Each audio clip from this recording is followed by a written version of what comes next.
तो hello guys, welcome my YouTube channel. इस channel में आपका स्वागत है। इस चैनल में आपको 9 से लेकर 12 तक फिजिक्स, केमिस्ट्री, बायोलॉजी से रिलेटेड आपको मोस्ट इम्पोर्टेंट क्वेश्चन इसमें एमसीक्यू से मिलेंगे।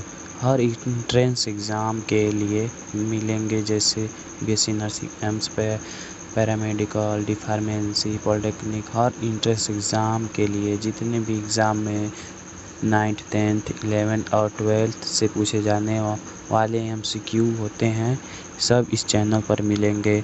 तो आज हम पढ़ने वाले हैं बायोलॉजी का 11th फर्स्ट चैप्टर है हमारा जीव जगत।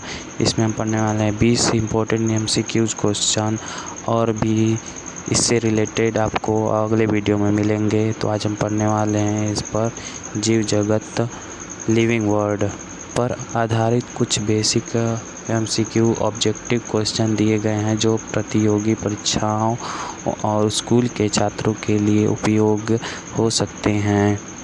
फर्स्ट क्वेश्चन है हमारा, जीव विज्ञान की वह शाखा जो जीवों की पहचान, नामकरण और वर्गीकरण से संबंधित है, वह है ए शरीर की क्रिया विज्ञान, वर्गीकी, कोशिका विज्ञान या आनुवंशिकी। इसका आंसर क्या होगा? इसका आंसर होगा बी, वर्गीकी। जो जीव विज्ञान की शाखा होती है उसकी पहचान, नामकरण, वर्गीकरण से संबंधित है, वर्गीकी। ठीक है, अगला क्वेश्चन पर चलते हैं। विज्ञान शब्द की उत्पत्ति किस भाषा से हुई है? अंग्रेजी, बी संस्कृत, सी ग्रीक या डी लैटिन। विज्ञान शब्द की उत्पत्ति किस भाषा से हुई है? इसका आंसर है बी संस्कृत।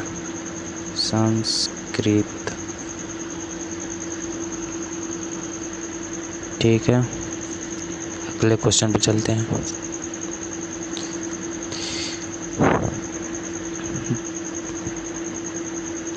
जीवन की सबसे छोटी इकाई क्या है? ए ऊतक, बी कोशिका, सी अंग, डी अणु। जीवन की जो सबसे छोटी इकाई है वह क्या है? ऊतक है या कोशिका है, अंग है या अणु है?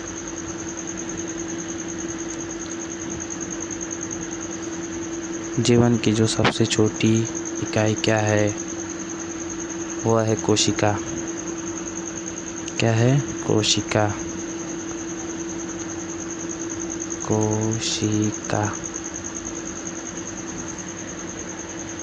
आपको क्वेश्चन अच्छे लग रहे हो तो प्लीज़ सब्सक्राइब कर दीजिए मेरे यूट्यूब चैनल को। अगले क्वेश्चन पर चलते हैं।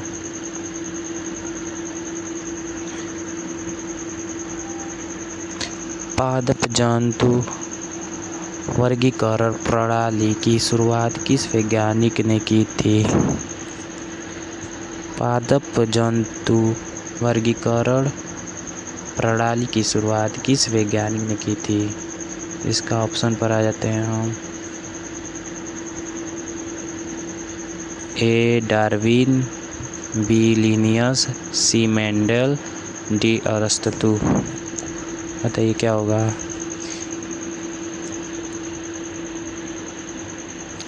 इसका हो जाएगा लिनियस।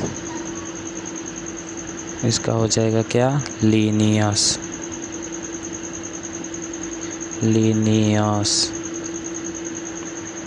ठीक है, अगले क्वेश्चन पर चलते हैं।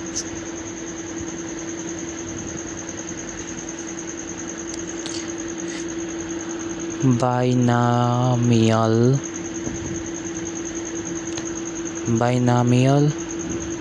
नामकरण प्रणाली किसने दी थी?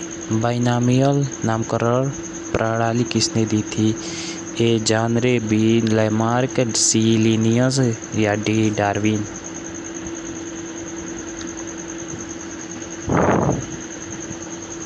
इसका आंसर हो जाएगा सी लिनियस।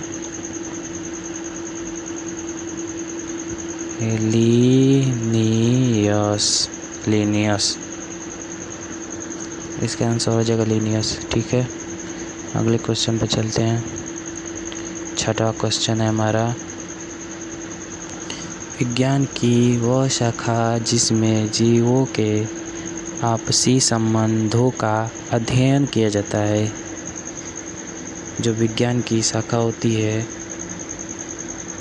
जीव विज्ञान की वह शाखा जिसमें जीवों के आपसी संबंधों का अध्ययन किया जाता है।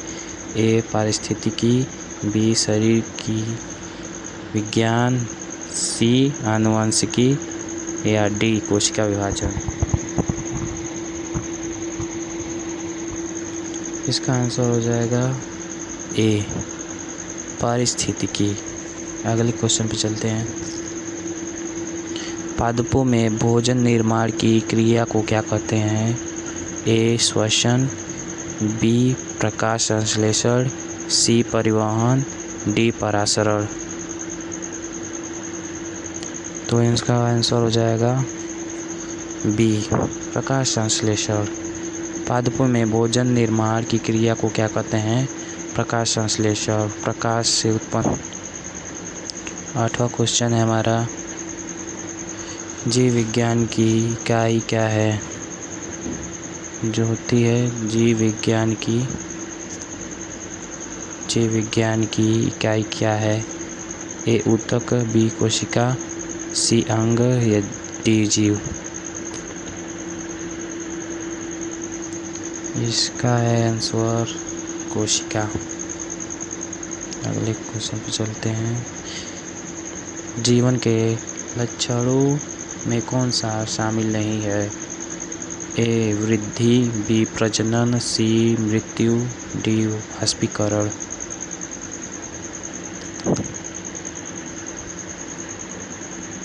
इसका हो जाएगा आंसर वाष्पीकरण। अगले क्वेश्चन पे चलते हैं। मानव का वैज्ञानिक नाम क्या है? होमो इरेक्टस, बी होमो सैपियंस, सी होमो हैबिलिस या डी पैंथेरा लियो। इसका आंसर क्या हो जाएगा? मानव का वैज्ञानिक नाम क्या है? इसका वैज्ञानिक नाम है होमो सैपियंस। Option B.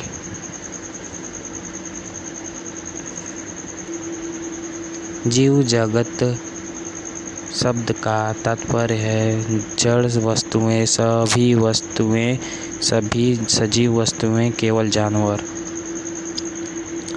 इसका हो जाएगा आंसर सभी सजीव वस्तुएं। Option C. वर्ग के कितने मुख्य श्रेणी होते हैं? A 5, B 6, C 7, D 8। इसका आंसर हो जाएगा सी 7। अगले क्वेश्चन पे चलते हैं। 13, वैज्ञानिक नामकरण की बाइनॉमियल प्रणाली में पहला नाम क्या दर्शाता है? ए जाति, बी कुल, सी वंश, डी वर्ग। इंग्लिश में जानते हैं A species, B family, D genus, D class. बताइए आंसर इसका क्या होगा? सी। इसका आंसर हो जाएगा सी वंश, मतलब जीनस। अगले टॉपिक पर चलते हैं। जीवों की वैज्ञानिक नाम लिखते समय कौन कौन से नियम का पालन किए जाते हैं? ए नाम रेखांकित होता है, बी लैटिन भाषा का उपयोग, सी 2 शब्दों का नाम, डी उपरोक्त सभी। बताइए क्या होगा इसका आंसर हो जाएगा उपरोक्त सभी। नाम रेखांकित होता है, बी लैटिन भाषा का उपयोग होता है, 2 शब्दों का नाम। ये भी सही, ये भी सही, ये भी सही, तीनों सही। अगले क्वेश्चन पे चलते हैं। किस वैज्ञानिक को फादर ऑफ टैक्सोनॉमी कहा जाता है? ए डार्विन, बी लिनियस, सी मेंडल, डी लेमार्क। बताइए क्या कहा जाता है? इसका आंसर हो जाएगा बी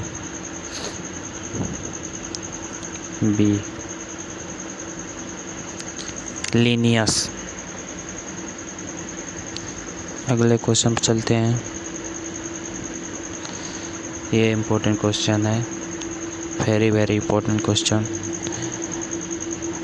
ICZN का पूर्ण रूप क्या है?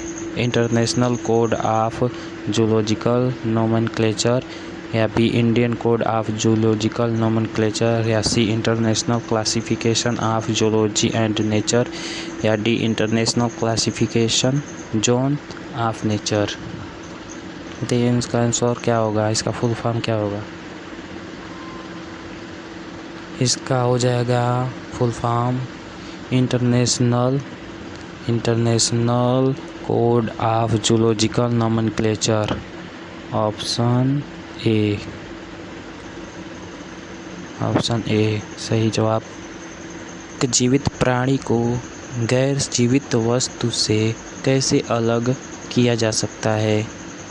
ए गति से, बी वृद्धि से, या सी चयापचय से, डी श्वसन से। बताइए आंसर क्या हो जाएगा? इसका आंसर हो जाएगा सी, ऑप्शन सी चयापचय से। अगले क्वेश्चन पे चलते हैं। स्पेसीज को किस रूप में परिभाषित किया गया है? ऑप्शन ए एक समान रंग के जीव, बी एक ही स्थान पर रहने वाले जीव, सी समान लक्षण और आपस में प्रजनन कर सकने वाले जीव, या डी एक जैसे आकार के जीव। बताइए 18वां का आंसर क्या होगा? समान लक्षण और आपस में प्रजनन कर सकने वाले जीव, ऑप्शन सी। अगले टॉपिक पर चलते हैं। टैक्सॉन क्या होता है? ए कोई भी वर्गीकरण की श्रेणी, बी कोई विशेष जाति, सी केवल वंश, डी केवल प्रजाति। इसका आंसर क्या होगा? ऑप्शन ए कोई भी वर्गीकरण की श्रेणी, ऑप्शन ए। लास्ट क्वेश्चन है हमारा। द्विजगत वर्गीकरण प्रस्तुत किया था। A Haeckel, B R.H. Whittaker, C Carolus Linnaeus, D Bentham and Hooker. Simple सा क्वेश्चन है, ये तो आप लोग को याद होगा ज़रूर। इसका आंसर हो जाएगा ऑप्शन सी, ऑप्शन सी।